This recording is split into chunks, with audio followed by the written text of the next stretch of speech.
Olá a todos, eu sou Sérgio Henrique Vanucleme de Matos, sou coordenador do Laboratório de Estudos sobre Sistemas Complexos Ambientais, professor docente do Departamento de Hidrobiologia aqui da Universidade Federal de São Carlos, e hoje vou conversar com vocês sobre sistemas complexos ambientais e as relações entre água, energia e alimento. Para discutir esse tema, eu dividi a apresentação em 3 itens, que seriam, primeiro, níveis de organização da matéria e dos seres vivos, depois a gente vai falar a respeito de meio ambiente como sistema complexo ambiental, e daí os nexos entre água, energia e alimento, uma abordagem conhecida como WEF Nexus. E depois a gente abre para perguntas e comentários aí de quem está assistindo. Bom, antes de falar especificamente daqueles itens da pauta, algumas motivações dessa palestra.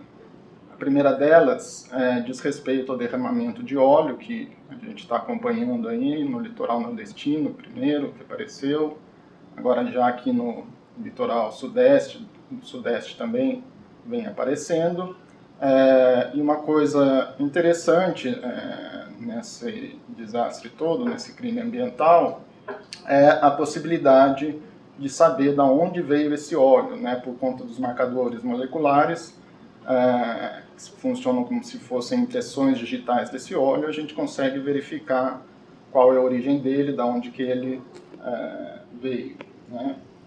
Bom, não só os óleos deixam essas marcas, deixam essas impressões, né, mas as nossas atividades humanas representadas aí por esse derramamento, por esse vazamento de óleo, mostram as chamadas pegadas que os seres humanos deixam no nosso planeta, a ponto de que muitos cientistas dizem que a gente está vivendo um novo momento, uma nova era, um novo período geológico chamado Antropoceno, né, devido aos impactos negativos em escala global que as ações humanas têm causado.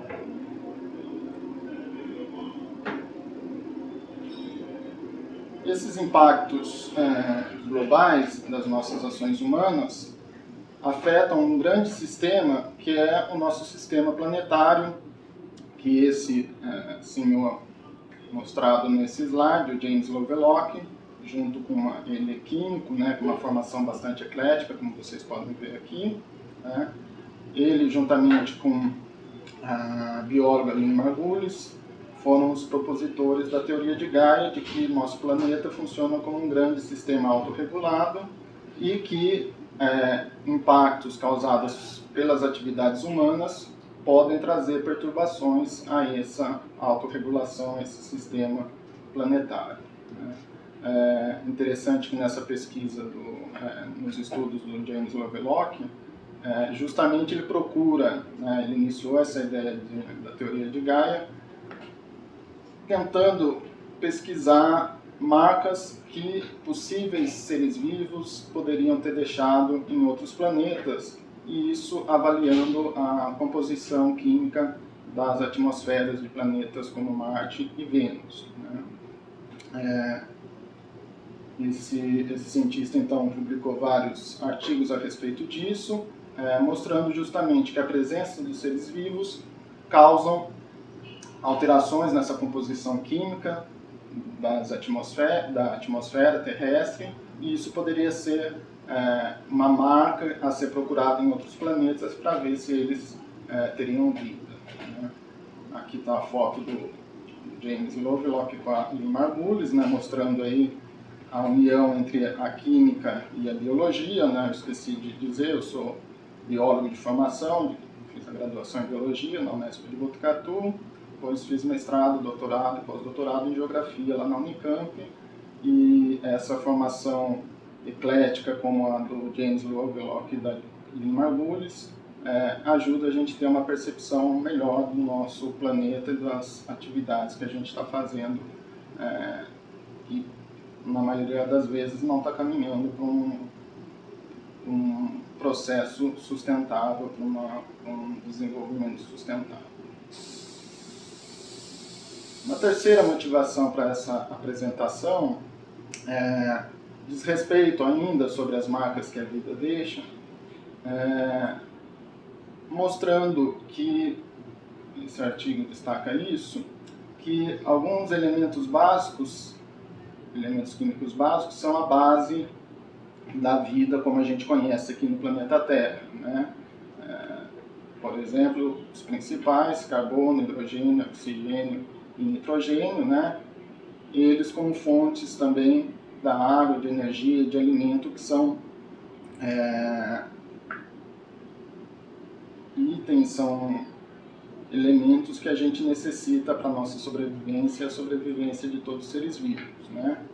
E é interessante que a partir desses elementos básicos, dessa aparente simplicidade desses elementos, se originam vários seres complexos que são os seres vivos, né? A partir dessa interação surgem propriedades emergentes que dão origem, então, aos seres vivos. E isso leva a toda a diversidade biológica que a gente conhece a partir dessas interações entre os diferentes níveis de organização da matéria e dos seres vivos, né? Então, de novo, aqui a gente vendo que a separação entre diferentes áreas do conhecimento, nem sempre elas são tão evidentes assim, né? Há uma mistura, por exemplo, aqui entre física, química, biologia e ecologia, e eu acredito que os grandes avanços atuais na ciência, eles dependem de uma conversa entre as diferentes áreas da ciência, porque os principais problemas estão em interfaces dessas áreas de conhecimento que a gente acabou dividindo. Bom, agora sim a gente vai tratar mais especificamente do primeiro item da pauta, níveis de organização da matéria e dos seres vivos. A gente vai ter uma grande companheira aqui nessa apresentação, que é a água, né? Então, aqui mostrando a molécula da água, né? Formando esse recurso tão importante para os seres vivos, para a vida, né? E essa molécula, esse recurso, né, formado por outros elementos aqui, né? Os átomos que são formados, enfim, por elétrons, prótons e nêutrons, né? Então, essa combinação entre esses níveis de escalas menores, de pequenas grandezas, né, vão se juntando, vão interagindo, vão surgindo propriedades emergentes que dão origem, por exemplo, a essa molécula aparentemente simples, mas que tem toda uma complexidade envolvida nela. A mesma coisa a gente observa em relação aos níveis de organização dos seres vivos, né? Então a gente tem aquele modelo clássico de as células formando tecidos que vão formar órgãos, esses órgãos em conjuntos vão formar um sistema que forma um organismo e assim por diante, né? E o interessante de notar em relação a esses níveis de organização da matéria dos seres vivos, que existem efeitos que vão dos níveis mais inferiores, né, dos níveis atômicos, subatômicos, afetando até a escala global, planeta, biosfera, né? A gente pode usar como exemplo desses efeitos ascendentes ou bottom-up, né, de baixo para cima, a questão do aumento de nitrogênio, de fósforo nas águas, por conta principalmente do uso de fertilizantes químicos na agricultura, né, levando, por exemplo, à eutrofização de rios, de lagos, de represas, né? Então, é um efeito associado a alguns componentes químicos, algumas moléculas que vão afetar os organismos, toda uma população, um ecossistema, né? Isso causando grandes impactos, então, ambientais por conta desse processo, né? Considerado um dos grandes problemas ambientais no mundo, esse processo de eutrofização. Da mesma forma, a gente tem efeitos descendentes ou top-down, né? Então, fenômenos, processos que ocorrem em escalas maiores, afetando escalas menores, né? Então, no caso gases de efeito estufa afetando os seres vivos, né? Então, a mudança na composição da atmosfera, né? Mostrando lá, voltando à questão da segunda motivação dessa palestra, né? De James Lovelock analisando a composição da atmosfera, pode verificar a vida. Hoje em dia a gente pode verificar os impactos de uma espécie de ser vivo aqui na Terra, que são os seres humanos, causando uma grande transformação na composição da atmosfera terrestre. E isso com impactos nos outros níveis de organização biológica, né? A mesma coisa acontece com os gases CFCs e halogênios, causando buraco na camada de ozônio, que vão ter consequências, os efeitos do buraco na camada de ozônio vão ter consequências até em nível celular ou abaixo do nível celular, né? Então, há uma interação, e é claro que esses efeitos acontecem concomitantemente, simultaneamente, e numa organização bastante complexa que a gente precisa tentar entender para resolver os problemas atuais e buscar um desenvolvimento mais sustentável, que vai ser um tema que a gente vai discutir daqui a pouco. Só para dar um exemplo dessas propriedades emergentes, de novo, a gente tratando aqui de uma molécula fundamental para a vida, que é a água, né? É interessante que quando eu dava aula no ensino fundamental, no 6º ano, eu fazia esse experimento com os meus alunos de eletrólise da água, ou seja, da quebra da molécula da água a partir de eletricidade, e os alunos de 6º ano chegam muito motivados para fazer a disciplina de ciências, porque eles querem ir no laboratório e explodir tudo, né? E essa experiência, você coloca 2 tubos de ensaio ligados a cada um em um fio aqui, passa uma corrente elétrica, coloca água destilada, coloca óxido para aumentar a eletricidade aqui, né, a transmissão elétrica aqui. Você consegue separar, depois de um tempo, consegue verificar que um tubo de ensaio vai juntando mais gases do que em outro, e depois você testa para ver o que acontece, né? Você coloca um palito de fósforo aceso, você vai ver que ele aumenta a chama desse palito, né?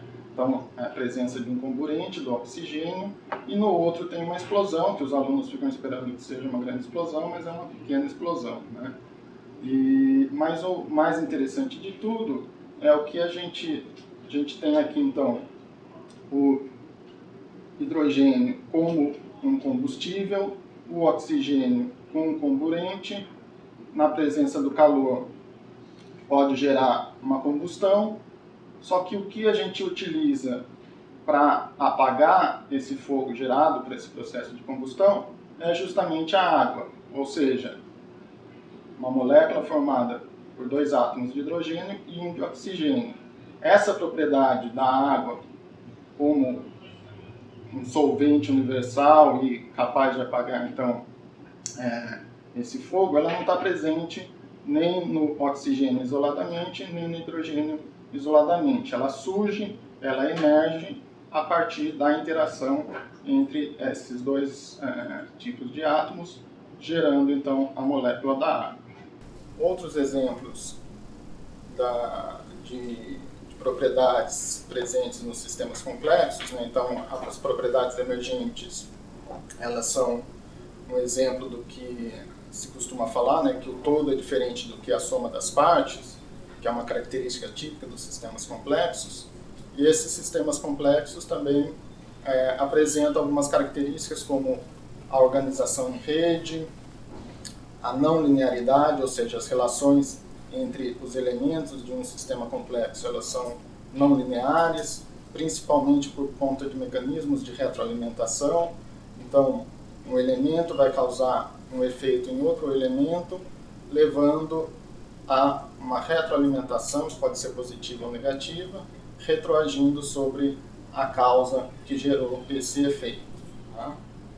E, além disso, os sistemas complexos também se organizam de uma forma que a gente chama de organização holárquica, que são sistemas dentro de sistemas. Então, na verdade, o que ocorre em sistemas complexos é que um conjunto de elementos que vai formar um sistema, ele pode ser um subsistema de um conjunto maior, que é o que a gente consegue observar, por exemplo, nos níveis de organização biológica, né? Então, um tecido vai ser formado por um conjunto de células, né? Então, as células são um sistema complexo. O conjunto de células interagindo vai formar um sistema maior, que é o tecido, o conjunto de tecidos, então, formando células e assim por diante. E, novamente, aqui ocorrendo entre esses níveis de organização holárquica, efeitos de cima, dos níveis superiores para baixo, os efeitos descendentes e os ascendentes, né? Bottom-up e top-down. Bom, feita essa apresentação a respeito dos níveis de organização da matéria, dos seres vivos, algumas características dos sistemas complexos, a gente vai tratar agora de um sistema complexo em especial, que é o sistema complexo ambiental. O que é o sistema complexo ambiental? Então, como a gente enxerga o meio ambiente a partir da perspectiva da complexidade, de entender, então, o meio ambiente como um sistema complexo, um sistema ambiental. A gente entende, então, que sociedade e natureza, cada um deles pode ser considerado como um sistema distinto, cada um com seus elementos, relações e evoluções próprias, mas que se interrelacionam. E ao se interrelacionarem, eles formam um sistema de maior nível hierárquico ou holárquico, né, que é o sistema complexo ambiental. Então, a partir dessa perspectiva da complexidade, a gente entende que o meio ambiente é um sistema complexo ambiental, ou seja, meio ambiente não é sinônimo de natureza, mas é o sistema que se forma a partir da interação entre natureza e sociedade, entre o subsistema físico-natural, natureza, e o subsistema socioeconômico, sociedade. Né? E é importante notar que existem interdependências entre esses dois subsistemas, entre sociedade e natureza.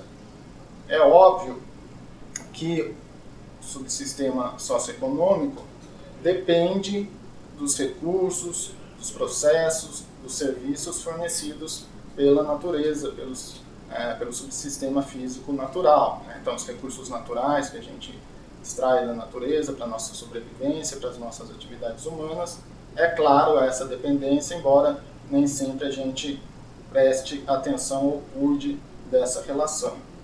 Mas, ao mesmo tempo, as condições atuais do subsistema físico-natural, da natureza, eles dependem daquilo que a sociedade, das atividades econômicas que a sociedade faz para ter suas condições. Então, as condições da natureza, do subsistema físico-natural, são afetadas por aquilo que o ser humano faz nesse sistema complexo ambiental. Então, reforçando a ideia de sistema complexo ambiental, é entender o meio ambiente como um sistema complexo formado pela interação entre sociedade e natureza. Bom, como que é essa relação? A natureza, como eu já havia adiantado, ela vai servir como suporte para as atividades humanas, então fornecendo recursos, fornecendo serviços, processos que a gente pode aproveitar para a nossa sobrevivência, para as nossas atividades humanas que a gente necessita. Esses recursos naturais e esses processos geoecológicos, eles vão fornecer suporte, então, como eu disse, para as atividades humanas a partir da apropriação dos seres vivos desses recursos e desses processos. Tá? E, obviamente, que a natureza, o subsistema físico-natural, vai impor algumas limitações, mas também vai fornecer algumas potencialidades para as atividades humanas. Tá? Eu já vou dar um exemplo, antes disso eu vou comentar aqui a respeito do subsistema socioeconômico, né, ou seja, a sociedade. como a gente já discutiu desde o início dessa conversa, as ações humanas, as atividades humanas impõem transformações na estrutura, na dinâmica e na organização da natureza, do subsistema físico natural. Tá? E com inovações tecnológicas, a gente é capaz de alterar esses limites e essas potencialidades que a natureza nos impõe. Né? Um grande exemplo disso é o petróleo no pré-sal. Então, o petróleo é um recurso que nossa sociedade é bastante dependente, que ao longo do século XX e ainda agora no século XXI é principal fonte de energia para as nossas ações, né?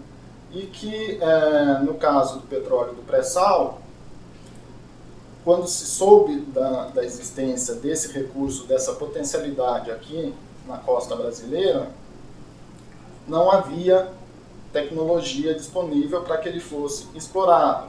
Então, havia essa potencialidade, mas havia uma limitação para que esse recurso fosse usado. Tá? A partir de inovações tecnológicas, desenvolvimento de equipamentos para extração em águas profundas, né, desse petróleo do pré-sal, a sociedade conseguiu romper essa limitação e aproveitar essa potencialidade do subsistema físico natural. Então, por esse exemplo, a gente vê como a tecnologia aí influencia bastante também nessas relações. Né? Bom, e dentro dessa perspectiva de meio ambiente como um sistema complexo ambiental, como que a gente vai enxergar a questão da sustentabilidade? A sustentabilidade é justamente a tentativa de compatibilizar as dinâmicas desses dois subsistemas, ou seja, do subsistema físico-natural, da natureza, e do subsistema socioeconômico, tá? Garantindo uma estabilidade na organização desse sistema ambiental. Portanto, as atividades humanas, para se conseguir atingir essa sustentabilidade do sistema complexo ambiental, do meio ambiente, elas devem ser feitas dentro dos patamares nos quais o subsistema físico-natural, a natureza, consegue manter a sua estabilidade, mais especificamente um tipo de estabilidade que se chama estabilidade de resiliência, ou seja, pode haver perturbações que vão afetar temporariamente a estabilidade desse subsistema da natureza, mas depois, por essa capacidade de resiliência, ele consegue voltar a um estado mais estável. Tá? Ao mesmo tempo, a estabilidade no subsistema socioeconômico tem a ver não só com o crescimento econômico, mas com equidade, com justiça social. Dessa forma, se conseguiria atingir um desenvolvimento sustentável. Então, é justamente a manutenção dessa estabilidade nos sistemas complexos ambientais que vai garantir o tal do desenvolvimento sustentável que é tão falado, ou então a sustentabilidade desse sistema. Essa sustentabilidade pensando em um tipo de desenvolvimento que vai propiciar justiça social e desenvolvimento econômico da sociedade, mas, ao mesmo tempo, respeitando os limites e as potencialidades do subsistema físico-natural. Tá? É claro que isso não é uma visão romântica dessa interação sociedade e natureza, porque a gente sabe que esses conflitos entre sociedade e natureza vão estar sempre presentes. Esse processo é um processo dinâmico, né?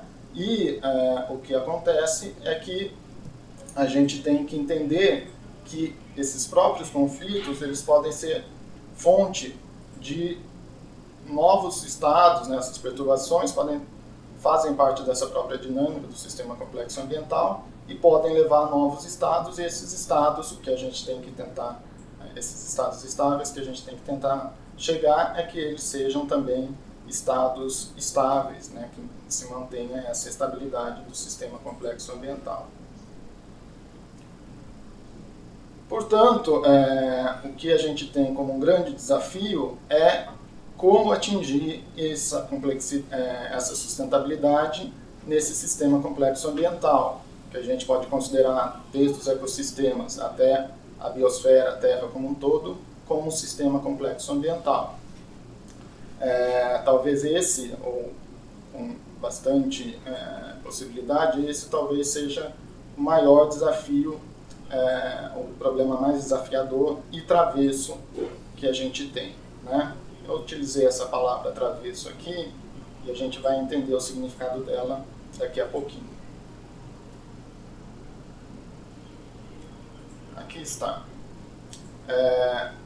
Essa definição de problema travesso é uma tradução livre aqui, uma licença poética de wicked problems, de problemas, então, que originalmente a gente pode chamar de diabólicos ou espinhosos, né? Mas que tem diversas características. Por exemplo, cada problema travesso é único, não há uma definição clara do problema, a gente não sabe quais são os limites desse problema. Então, se a gente pensar de novo, né, no derramamento de óleo aqui no litoral brasileiro, a gente pode utilizar então como exemplo de um problema travesso. A questão do aquecimento global, das mudanças climáticas também como um exemplo de problema travesso, né? Eles são multicausais, multiscalares, interconectados, ou seja, tem diversas causas que interagem, afetam diferentes escalas e estão interconectados, né?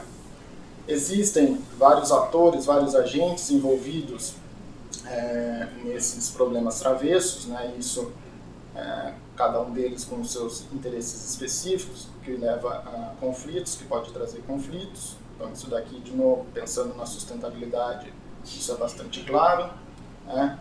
Eles transcendem os limites organizacionais e disciplinares, ou seja, a gente precisa de uma nova perspectiva para entender, tentar resolver esses problemas travessos, tá? Todo problema travesso está conectado a outros problemas travessos, a outros wicked problems, né? Então, a questão do derramamento de óleo no litoral brasileiro não está desconectado de outros problemas travessos, tá? Aí vem algumas coisas interessantes, né? Toda solução que você consegue dar para um problema travesso, ela vai se ramificar através desse sistema, justamente por essa característica deles serem multiescalares e interconectados, né? E aqui é algo que desafia a nossa mente mais cartesiana, né? Que as soluções para problemas travessos, elas não são certas ou erradas, mas sim melhores ou piores. Ainda na questão das soluções, leva um certo tempo para a gente avaliar quais são as soluções possíveis e melhores para se tentar resolver esse tipo de problema, né? Então, a gente está vendo, por exemplo, que a questão de como solucionar a crise ambiental, tentando um novo modelo de desenvolvimento, vem desde das reuniões da ONU, que começaram lá em Estocolmo, na década de 1970, e até hoje não se tem algo muito concreto a respeito disso, né? E os problemas travessos, então, eles também nunca são totalmente resolvidos, né? Então, eles vão sempre deixar rastros aí das suas marcas aí para a gente sempre estar pensando neles. Esses problemas travessos, como a gente pode ver por essas características, eles são avessos, né, às soluções simplistas. Então, tentar resolver a partir de uma abordagem simplista esses problemas, eles a gente não vai conseguir chegar a uma solução adequada, uma solução melhor para esse tipo de problema, né? Então, tentar resolver o problema do derramamento de óleo só colocando a culpa em alguém ou não assumindo a responsabilidade que se tem para resolver o problema, é uma solução simplista que não vai dar cabo a esse problema travesso, né? E eles precisam, então, dessa abordagem adequada, principalmente se a gente lembrar que a gente vive um mundo VUCA ou pós-VUCA, né, que é um mundo volátil, incerto, complexo e ambíguo, Então essas são as características do nosso mundo atual e isso que está gerando esses problemas travessos, e a abordagem que a gente tem que ter não é uma abordagem simplista, como eu falei para vocês, mas sim uma abordagem baseada na complexidade, entendendo o meio ambiente, por exemplo, como um sistema complexo ambiental. E agora a gente vai para o nosso último item aqui de discussão, de apresentação da pauta, e depois vamos abrir para perguntas e comentários, que são os nexos entre água, energia e alimento. Ou seja, como tentar trazer essa ideia de sistema complexo ambiental para uma questão mais próxima da gente, que é como garantir a seguridade de água, energia e alimento, acesso de toda a população à água, à energia e alimento. São elementos que estão relacionados, por isso a ideia de tratá-los a partir de uma abordagem integrada, uma abordagem pensando na complexidade, que é a abordagem conhecida como WEF Nexus, né, siglas em inglês aí de água, energia e alimento. Tá?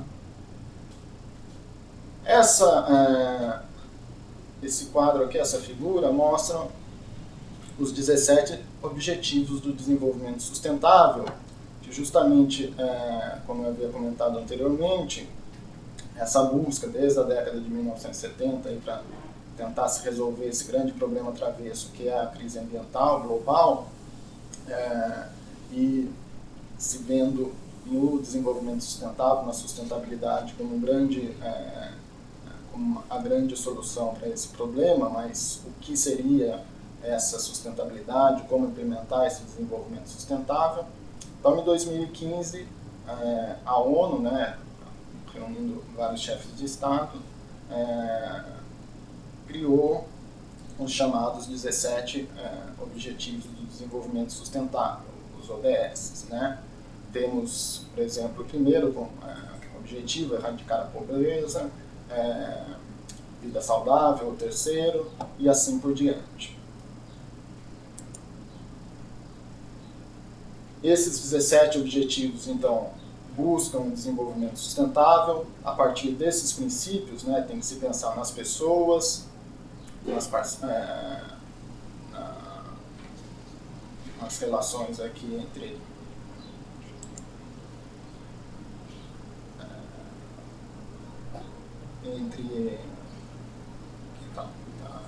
visualizar, mas enfim, pensar no planeta, nas parcerias, nas questões relacionadas à paz e, obviamente, aqui que eu não estava conseguindo ler, a prosperidade. Tá? Para se atingir esses 17 Objetivos de Desenvolvimento Sustentável, se criou também a chamada Agenda 2030, ou seja, quais são os compromissos até 2030, né, alguns deles até 2020 estão definidos nesse documento, de como se atingir esse desenvolvimento sustentável, como se atingir as metas para se atingir esses 17 objetivos. Né? 3 desses objetivos têm tudo a ver, estão diretamente relacionados a essa abordagem água, energia e alimento. Por exemplo, o 6º objetivo é garantir água potável e saneamento, né, para toda a população mundial, para todos. Então, assegurar a disponibilidade e a gestão sustentável da água e saneamento para todos. Claro que isso daqui tem muito a ver com a questão energética também. No Brasil, principalmente, onde a grande fonte de energia vem da água, então pode haver um conflito entre a geração de energia, fornecer energia acessível e limpa para todo mundo, com a questão de fornecer água. Então aí surgem os conflitos e como gerenciar esses problemas travessos. Né? E aqui o objetivo 2, relacionados à erradicação da fome e praticar uma agricultura sustentável. Né? De novo, isso depende de questões ligadas à água e também à energia. Então a gente percebe, já aqui nesses 3 objetivos do desenvolvimento sustentável, como essa relação, essa inter-relação entre água, energia e alimento está presente. quem tiver interesse, existem várias publicações a respeito dessa abordagem. Em português ainda não há muita coisa, mas em língua inglesa, principalmente, tem muita coisa. E o desafio é justamente isso, como garantir segurança energética, segurança alimentar e segurança hídrica, principalmente num cenário de aquecimento global e de mudanças climáticas, né? Então esse é um grande desafio travesso, que a gente tem que buscar uma abordagem adequada para tentar enfrentar. No ano passado, a FAPESP organizou uma escola lá na Unicamp um curso sobre essa abordagem dos nexos entre água, energia e alimento, e em que se tratava justamente dessa questão, como garantir essa seguridade hídrica, energética e alimentar nesses cenários de cada vez mais insustentáveis, infelizmente. Aqui uma publicação específica a respeito do nexo entre água, energia e alimento, de aplicações da química para tentar buscar soluções para essas relações. Então, quem tiver depois interesse pode tentar acessar esse livro. Bom, o que está por trás dessa ideia dos nexos entre água, energia e alimento, da ideia de sustentabilidade? É justamente a tentativa de garantir qualidade ambiental e qualidade de vida à população. Então, não apenas a gente ter um bom desenvolvimento econômico, uma boa qualidade de vida, mas o ambiente em que a gente vive, do qual a gente faz parte, afinal, estamos num sistema complexo ambiental, como garantir a qualidade desse ambiente, né? E para isso, para tentar conciliar essa qualidade de vida e qualidade ambiental, esse grande problema travesso, eu acredito que, e é nisso que eu trabalho, né, que a gente precisa de uma mudança de percepção e de valores que são baseados em um novo paradigma e uma nova utopia, né? Esse novo paradigma é o paradigma da complexidade, que a gente tem que entender, então, os fenômenos que ocorrem aqui no nosso planeta, a partir de uma abordagem da complexidade, e essa nova utopia é justamente a questão da sustentabilidade, de você pensar como conseguir um desenvolvimento que garanta qualidade ambiental e qualidade de vida, né? E claro, para isso a gente precisa de uma nova abordagem metodológica. A questão do WF Nexus, dos nexos entre água, energia e alimento, pode ajudar nisso, né? Então o que a gente tem que mudar é de uma percepção egocêntrica, pensando o ser humano como o dono, né, dominando todo o restante dos seres vivos aqui da Terra, para uma abordagem mais ecocêntrica, né, e valorizar mais questões solidárias do que monetárias. E um dos caminhos para isso é justamente pesquisar a respeito disso, mas também atuar com as pessoas, principalmente com aqueles que vão enfrentar as consequências maiores desses problemas todos que a gente vem criando, que são as crianças, né? E a partir disso, então, que uma outra linha de trabalho que eu tenho é desenvolver projetos de educação ambiental. Nesse caso aqui, um projeto que eu venho desenvolvendo com o apoio aqui do Sérgio Gen, que é a questão de um programa de divulgação ambiental relacionado justamente aos nexos entre água, energia e alimento, né, trabalhando com as bacias hidrográficas aqui de São Carlos. Essa daqui é uma das bacias, né, a bacia do Água Quente, né, a gente tentar mudar essa percepção aqui. Essa placa está parecendo mais uma lápide, né, um túmulo do rio, do que um rio que deveria ser vivo. Então a gente trabalha com a educação ambiental para que as crianças e os adolescentes tenham uma percepção mais adequada dessas relações entre sociedade e natureza e da importância de se conciliar qualidade de vida e qualidade ambiental. Antes de abrir para as perguntas e para os comentários, né, eu queria agradecer então o apoio do Centro de Excelência para Pesquisa em Química Sustentável, o CERSUGEM, a FAPESP, GSK, pelo apoio a esse projeto, principalmente esse projeto de educação ambiental, pela oportunidade de estar apresentando esse seminário para vocês. Agora, quem quiser fazer perguntas, comentários, estamos à disposição. Bom, então agradeço a presença de todos, os comentários do Carlos Goldenberg, que foi com quem eu aprendi a respeito do mundo VUCA e que ele acredita que já estamos vivendo um mundo pós-VUCA, principalmente por conta da inteligência artificial, e também pelo comentário da Rosane Costa, que está trabalhando na linha de frente aí desse projeto de educação ambiental que eu comentei com vocês, e informando que daqui 15 dias esse webinar vai estar disponível então na página do grupo aqui. Ok? Muito obrigado. E quem quiser entrar em contato, disponível aí meu e-mail, estou à disposição.